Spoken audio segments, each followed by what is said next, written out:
Hello and welcome to the Leaders in Supply Chain podcast. I am your host, Radu Palamariu, and it is my pleasure to have with us today Christina Teo. Christina has held senior roles in Acer, IBM, 3Com, and CSL Hong Kong, and she was also Yahoo Singapore's first general manager in 1999 and launched the world's first Windows-based smartphone O2 built by HTC in 2002. She has actively taken part in the global startup scene since 2016, launching other initiatives such as Asia Corporate Women and Startup Asia Women organizations, and she is today here with us to share more in her capacity as the Director of PortXL, which is the world's first maritime startup accelerator. They are empowering startups in the maritime space to have the best chance of success and to engage the maritime conglomerates to prove their product is right and after that to scale. So, Christina, thank you for your time and thank you for joining us today. Thank you. Thank you for inviting me. Very happy to be here. My pleasure. So I'd love to start with a little bit about yourself. And specifically, I'd love you to share with our audience, how did you... So you ended up, you were for a big chunk of your career in technology. And then for the last couple of years, you ended up in all sorts of startups and now kind of port-related maritime startups. How did that happen? Tell us a little bit about your history. I was, in fact, very well retired, happily retired. And then I decided to move from Hong Kong, where I built most of my career, taking a lot of regional roles, but I was based in Hong Kong. So it was only like late 2016, I decided to return to Singapore. And when I returned, it was really with no particular purpose other than taking care of my elderly mother. And so I was not really looking for anything. And at that time, I still didn't know what was a startup. Right? So just incidentally, because of so much focus of our Singapore government on startup, and I, by chance, stumbled into Slush, which is really the world's largest startup community. And that was when it all came together for me. And I go like, wow. So this is where I could, in fact, still leverage all my corporate experience and kind of have I call it my third lease of life, where I could probably actively help people, right? But still, I was exploring, and so I decided to build some startup communities, and I decided to support women since there was an obvious gap in the market. But naturally, a lot of the things that I do are open to both men and women. Yeah. But eventually, there was a very interesting Dutch community that's called Get in the Ring. And they introduced me to PortXL. And initially, it was really more like, can you help us to find somebody to launch our acceleration program in Singapore, because we see that you're very, very active in the startup community. So within a very short time, I've built a pretty strong traction in the startup ecosystem in Singapore. But just within the same conversation, they go like, why do we need to look any further? You are the one. And that was how my journey with PortXL started. I like it because it was focused on corporates. It was focused on corporate innovation. And let's be honest, in the maritime industry, you can't be doing like startups in a small scale. You need the backup of all these large conglomerates.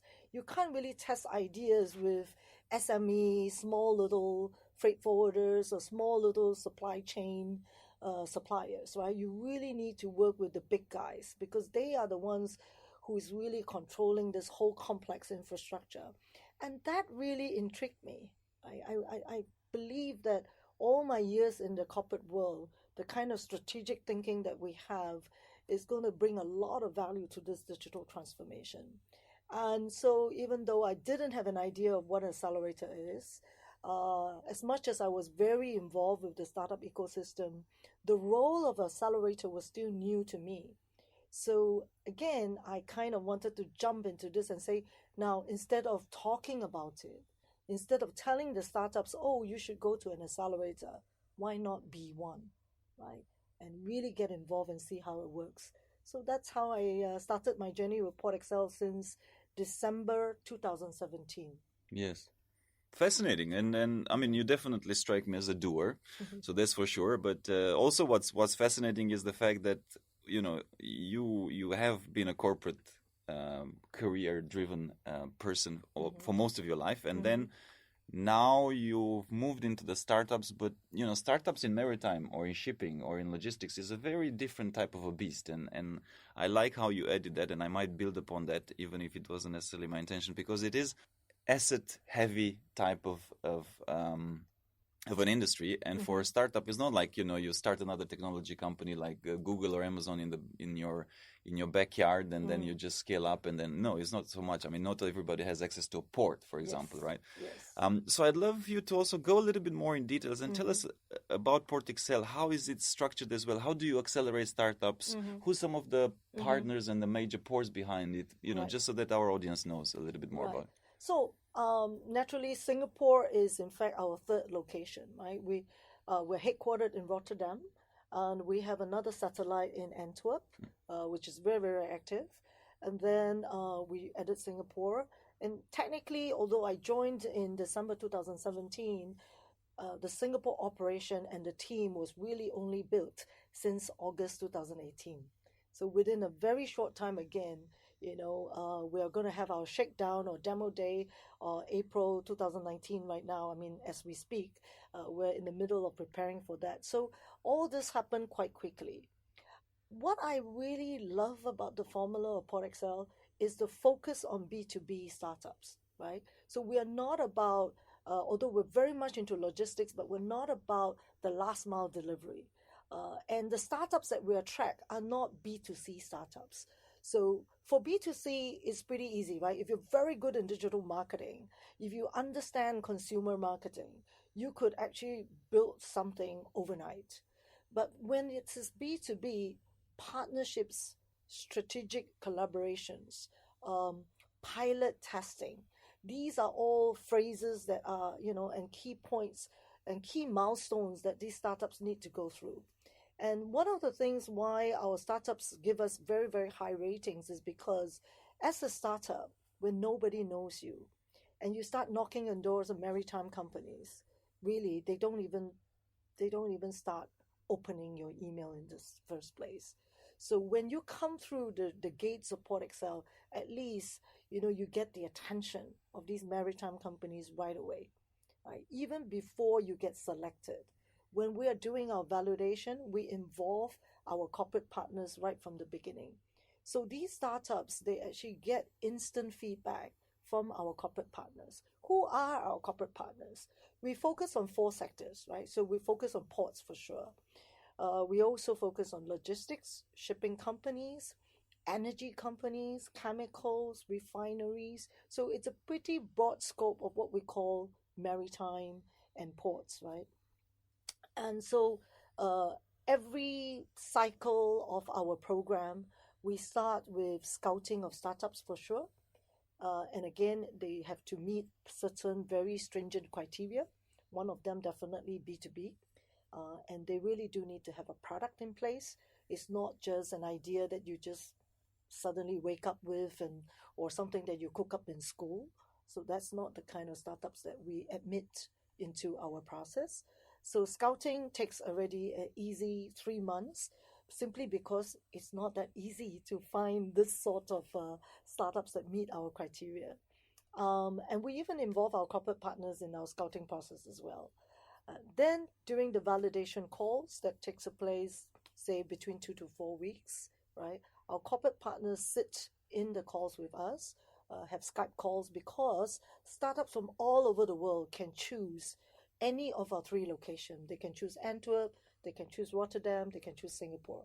And through these validation calls, they're 30 minutes each. We give them instant feedback. We even maybe already advise them, potentially you could even pivot during the calls. And after that, again, PortXL is not the one to decide which startup will get into our program. It's actually all these corporate partners. So we're talking about companies like Shell, Vopak, in the oil and gas. We're talking about large shipping companies like Maersk, right? Or Panalpina, right? And then we're talking about energy companies. We're talking about even BP was also in our corporate program. We have Boscalis, So doesn't matter which nationality, which sector, they all come in and They help us to qualify. We have local companies like IMC, like YCH as well. Yeah. So I think the startups find this really valuable. Then on selection days is a very, very exclusive event, right? Where we have veterans that are more than 15 years in the industry with excellent track record, and they come and they become our jury, right? And there's a lot of kind of a speed dating sort of a methodology that we use. So all the startups that finally get selected, typically in Rotterdam we do more, say like 15 to 25. In Singapore we do like 10 to 15. Yeah. Next year, of course, we'll get it bigger. Yeah. And so these final selected startups, they will fly into Singapore, or if they choose Rotterdam, they fly into Rotterdam. And then in Rotterdam, we have easily, including our mentors, 150 in the jury. Okay? Wow. Yeah. So every startup will get very interesting feedback from easily, say, 20 companies, more than 60 professionals at one go, right? In Singapore, they'll get maybe 20 to 30 professionals, real physical touch points. Yeah. And again, so a lot of startups say that this has been very, very valuable to them. Absolutely, because it's a very intensive boot camp in which you validate and you disvalidate, but at least you can pivot, right, in terms of your idea, and you get really fast information from the market and from people that know know how things worked for a long time in the industry. Yeah. And then, of course, that's not the end, because eventually the whole idea is we climax with, 3 months of acceleration. Mm-hmm. So in Singapore this time, we're down to like 7 to 8 that we give them very focused attention. And then in Rotterdam, I think this year, in fact, we have a special program called Scale Up. So we do not just 3 months acceleration for startup, but even scale up. So scale up for us is companies who are already generating revenue of more than $750,000. Okay, so those are scale ups with already actual revenue customers, big projects and so forth. So I think, that's been the kind of journey that we put startups through. It's a lot of customized attention, because we really bring them to corporates. And during their corporate engagement, we have massive road shows and so forth. So that's typically a 1-year cycle for us. Yes, yes. I'd love to, and not necessarily specifying names, but maybe tell us a little, because you've been, I was reading on the website, in the scouting process, back to your point, it's massive. I think it was like thousands of startups literally that you have to go through. Mm-hmm. And you've had already a lot of success stories, right? You had 30, 40 that have already kind of been your alumni, and you have 80 plus, I think, that are in the process. Mm-hmm. Maybe share with our audience some examples of some interesting stories that have emerged, startups that have scaled up, or, some of your more memorable, everybody is memorable because there's a lot of investment in time and effort that PortXL puts in it, but, some examples. Yeah, so I was quite lucky, because when I first joined in December 2017, I was able to go to Rotterdam, right, to actually attend most of the processes. That was the third cohort of Rotterdam. So I did not really have visibility of the first and second cohort, but we have heard very interesting stories. So one story would be Magnetic. So they are from a previous cohort that I didn't have personal touch with, but they are a great example for us, because they were accelerated by PortXL in Rotterdam, but they have managed to sign a contract with Vopak, right? So initially it was a pilot, but then now they're actually physically implementing in Singapore as well for Vopak. So this shows you the different stakeholders, right, that is involved in any of these startup operations. So first, they have a pilot maybe in Rotterdam, and eventually we now are having pilots in Singapore as well. And if a Singapore startup wants to go to Rotterdam, we could facilitate that. But let's talk about this particular startup of Magnetic. They started in Rotterdam, right? So through our corporate customer Vopak, and in fact, they also are working with Shell as well, right?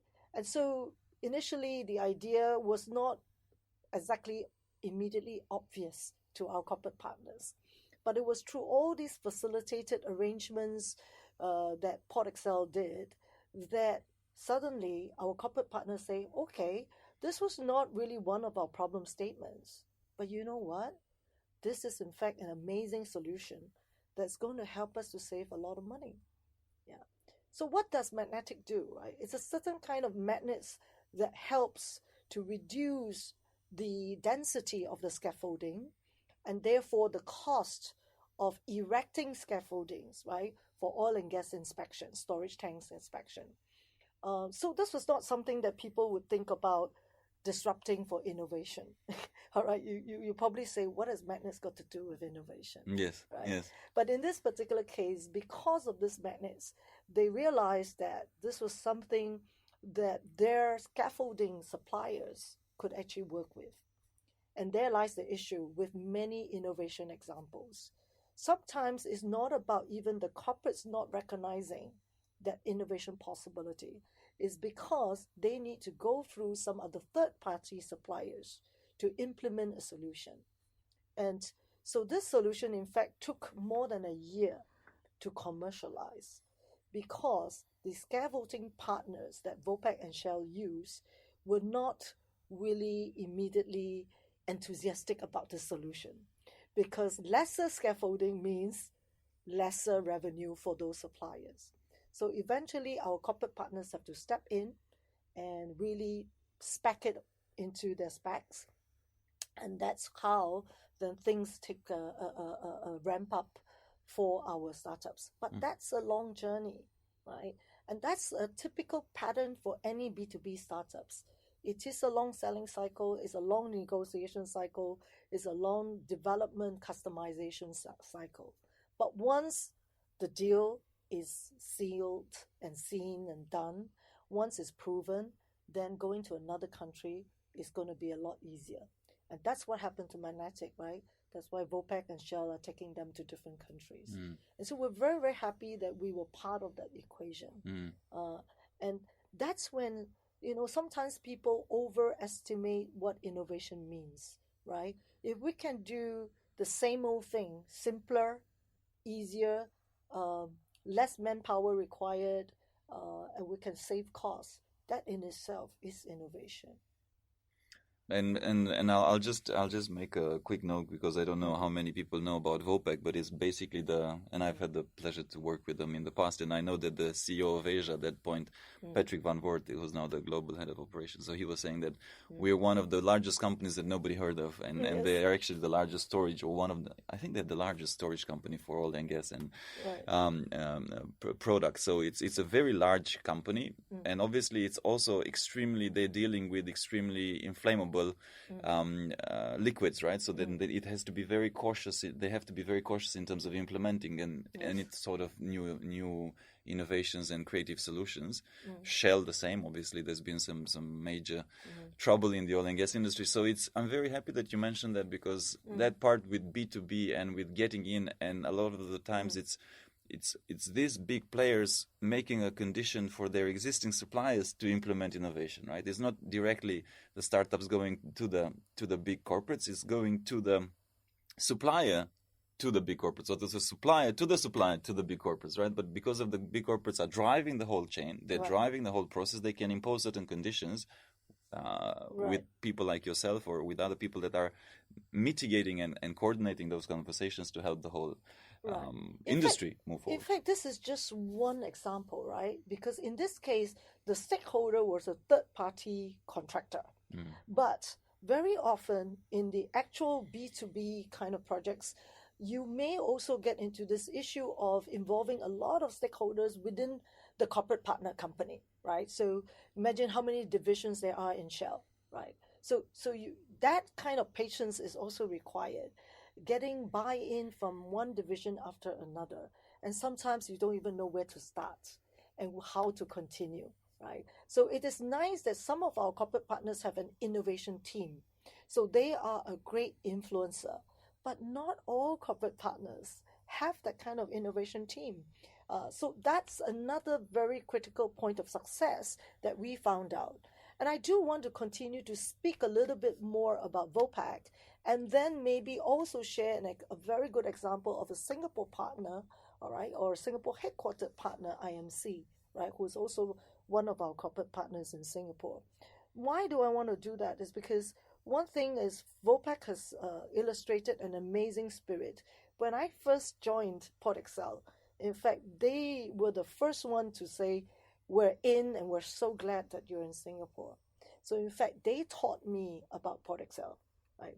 They explained to me that the reason why they wanted to partner with PortXL, not just in Rotterdam, but also in Singapore, is because when they partner with us, we cover a wide range of segments within maritime.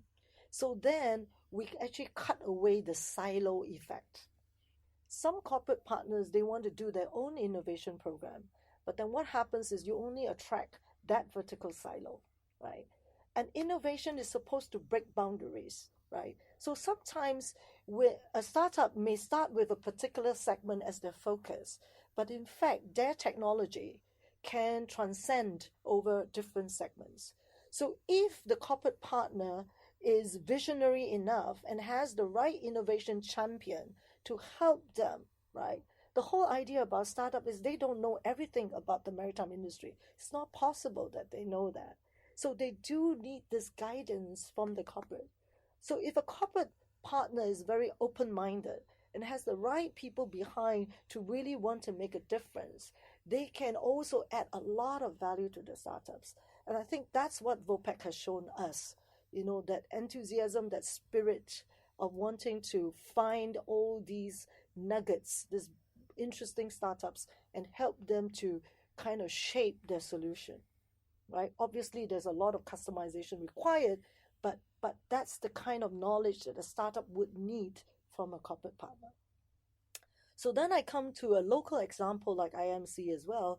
I mean, they may not have the kind of access to innovation that Vopak has, because in Europe, definitely they are a little bit ahead of Asia. Yeah. But what we liked was there was a top-down belief, right? So they actually brought us in to meet all the regional chief team and really get them to say, hey, you need to embrace startups.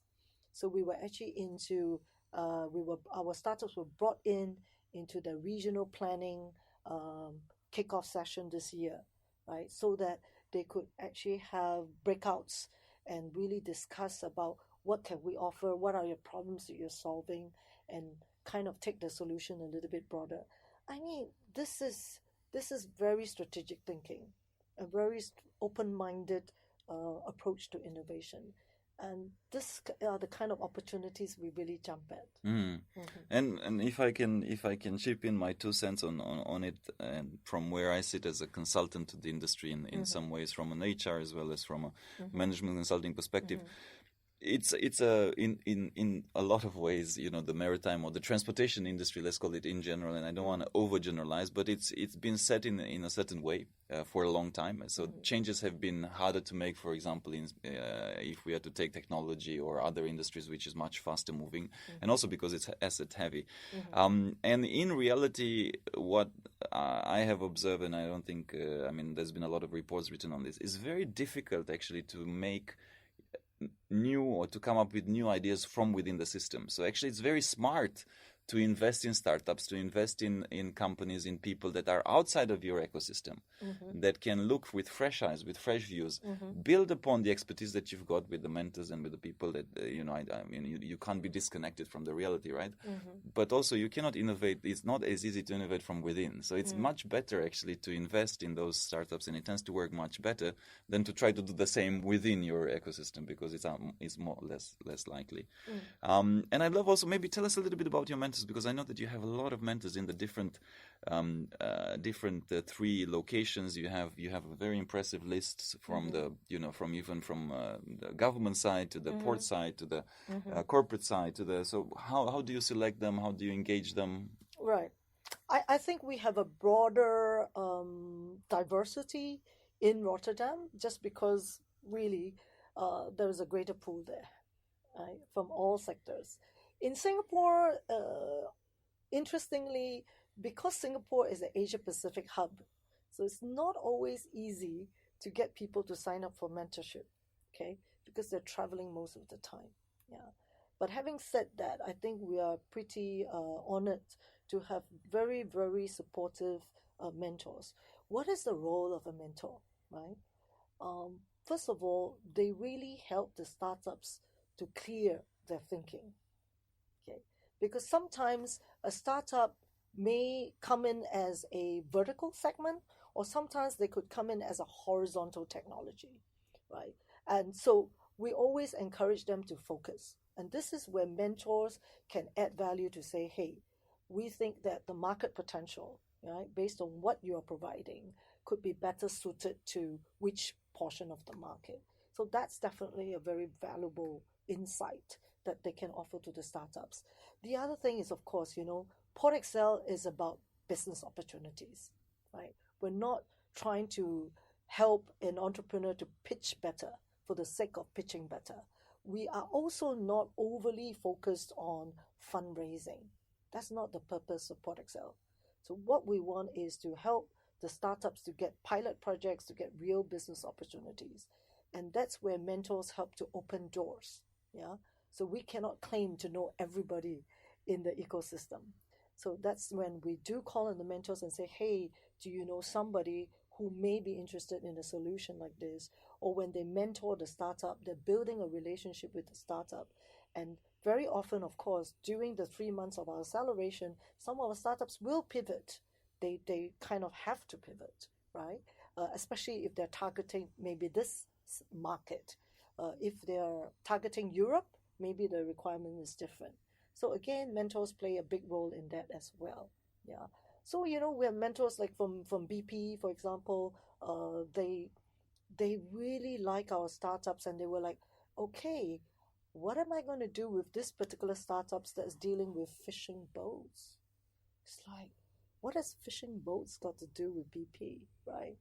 So interestingly, what they found out was actually a lot of fishing boats are at risk because they're near their facility, and there is no way to track these fishing boats. So if there is any kind of calamity or disaster, lives are at risk. So then they put two and two together because they went to talk to the security team. And the security team say, oh my God, this is such a cost-effective way, like such a low-cost method for us now to be able to know what fishing boats are near our facility. So it's in fact great CSR purpose for them to fulfill. Therefore, let's put this into a pilot. So you see, when people really believe in innovation, they will find ways to get this bought in the company, even when it's not immediately obvious. And this was really the result of a mentor having, because they really want to help these startups succeed. So they found ways to do it. And it's also the result of getting the right people connected to the right people, right? So I mean, it's and that's the purpose of accelerators in general. It's that ecosystem, creating that ecosystem where people talk, and most of the good ideas come out of that kind of. Some people have it in the shower, but most people have it while talking to other people, right? So, that's true. and I wanted to ask you also. I mean, when you look at all these startups, also share maybe, and specifically, let's talk about specifically the maritime ecosystem of startups. What do you see as their main challenges? So you're helping them through the journey, you're helping them clarify. Are there certain patterns, right? If somebody's listening to this and thinking, I might want to start up something, or are there certain bigger, challenges or fallouts that they should look into? Are there certain patterns that you've seen? What are some of the sharings? I think in the maritime space, it's definitely not as obvious because, you're not dealing with daily life kind of challenges. So a lot of our founders do have maritime background, right? We have a captain, who is in one of our startups, 28 years experience. So he actually understands the problems. And that's another reason why our corporate partners love to work with PortXL, because they know that we attract serious startups with real maritime experience. And for the startups, if they join an accelerator that is industry agnostic, they often find that their messages and their stories are lost. Yes. Because not many people understand this industry, right? So I think, we have a very special place, and so we're not for the lighthearted. Let's put it this way. 90%, 95% of our startups are founded by people who have been in the industry. It could be logistics, right? You could have worked in a freight forwarder, but you could also be, really at sea, that you have been living your life like for decades at sea. So that makes it meaningful. So we're really solving real problems that people have gone through and really know. Yeah, complex, of course. So I think in our case, it's not just anyone who has a great idea.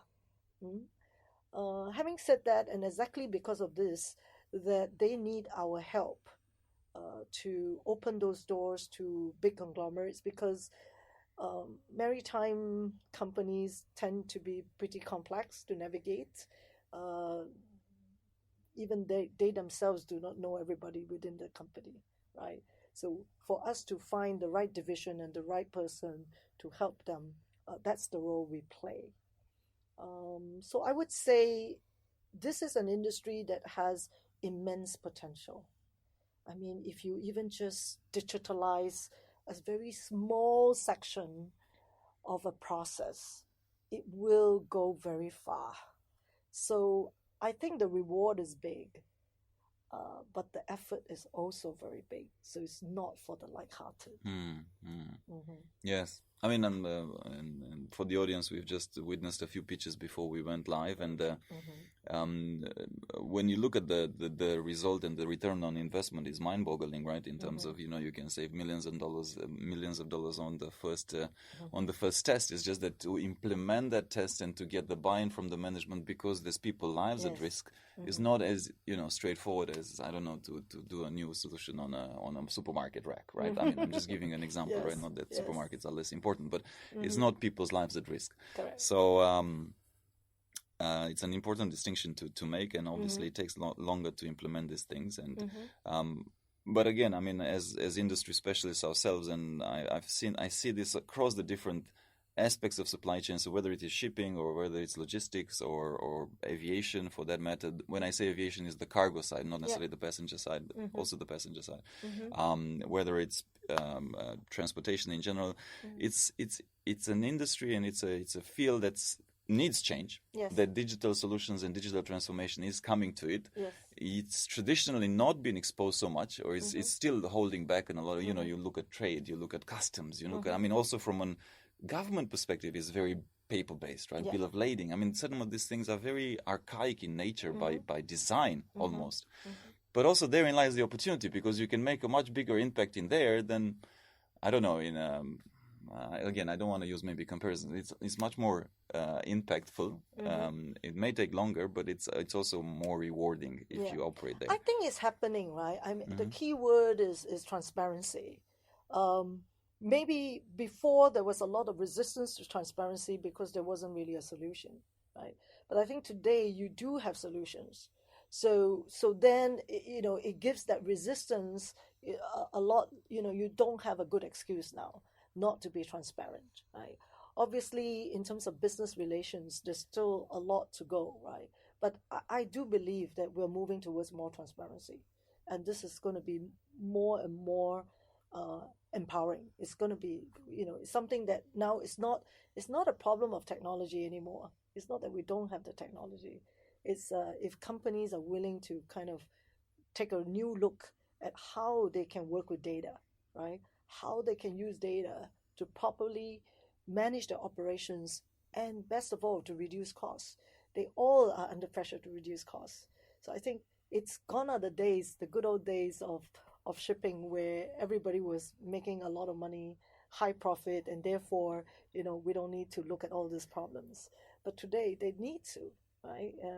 The industry is changing. And so I'm glad that we are right here, right at the right time, where all this is actually possible. Yeah, I would say it's inevitable. It's basically it's happening. It's going to continue to happen.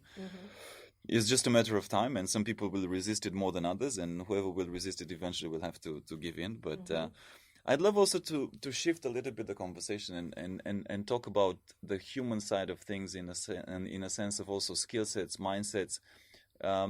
Let's take startups, for example, right? So what do you see that for a successful startup, for something to succeed, do you see that the team should have a technical side, a sales side? I mean, the usual concept, there should be a sales guy, there should be a technical guy, there should be guy or girl. I mean, there should be a technical person. But do you see certain patterns? Like, are there certain skills that should be present in a startup to make sure you're complete rather than, lost in one side rather than So, when you are running a B2C startup, probably marketing is one of your most important assets. But when you are doing a B2B startup, you need strong business development expertise.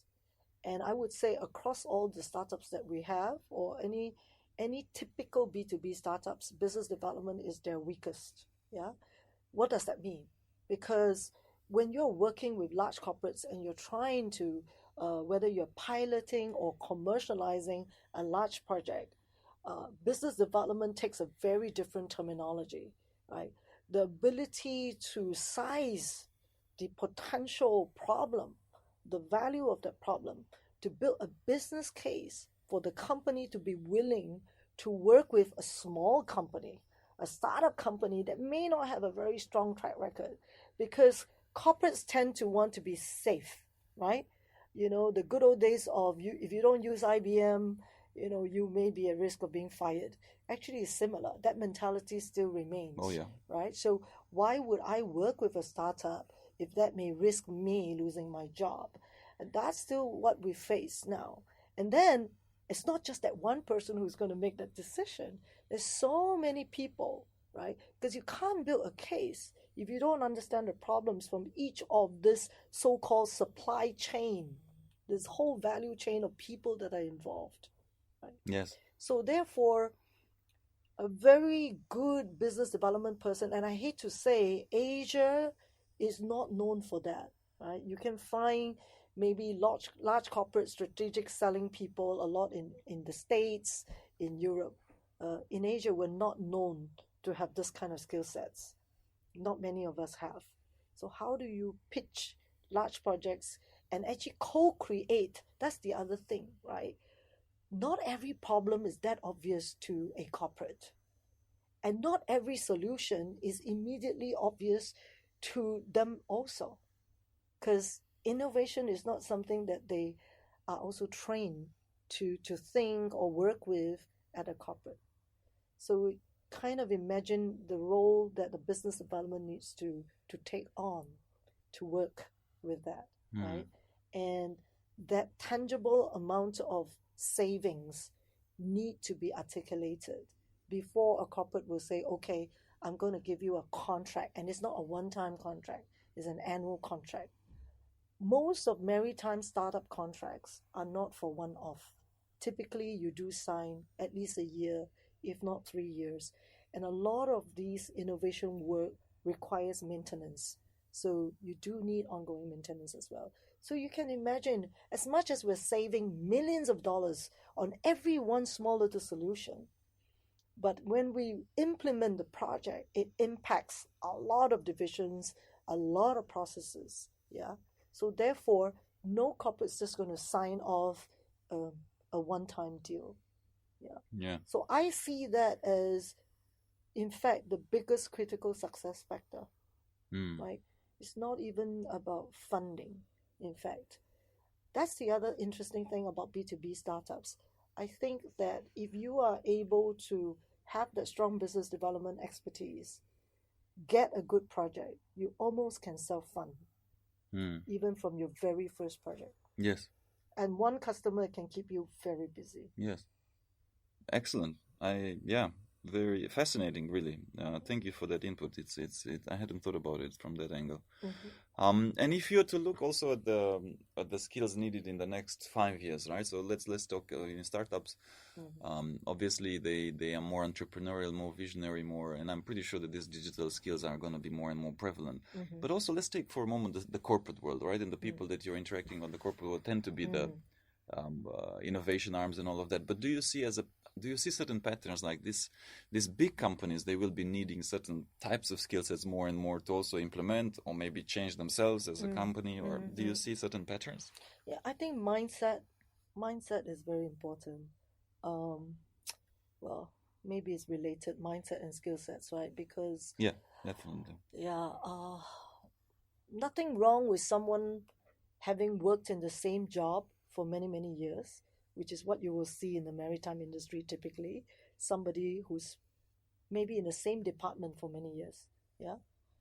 He may have rose up the ranks, but he's doing the same kind of functional work, right? But they may not understand how to treat data. They may not know how to change the way they collect data and analyze data and use data. Therefore, it's very, very important in the whole process of digital transformation for people who've been doing a lot of work manually to equip them with a better understanding of how, not just about, having machinery, computers, technology to automate. They themselves need to have a data appreciation. If they don't know how that data would end up and become a good artificial intelligence or machine learning platform, yeah, then they will still be working in the same way and resist any change in the process. So that's, I think, the number one education that all big maritime conglomerates need to focus on. Back to school, actually, right? Allow people time off to go and understand data appreciation. So you don't need to know how to code, but you do need to know how the data will eventually be used.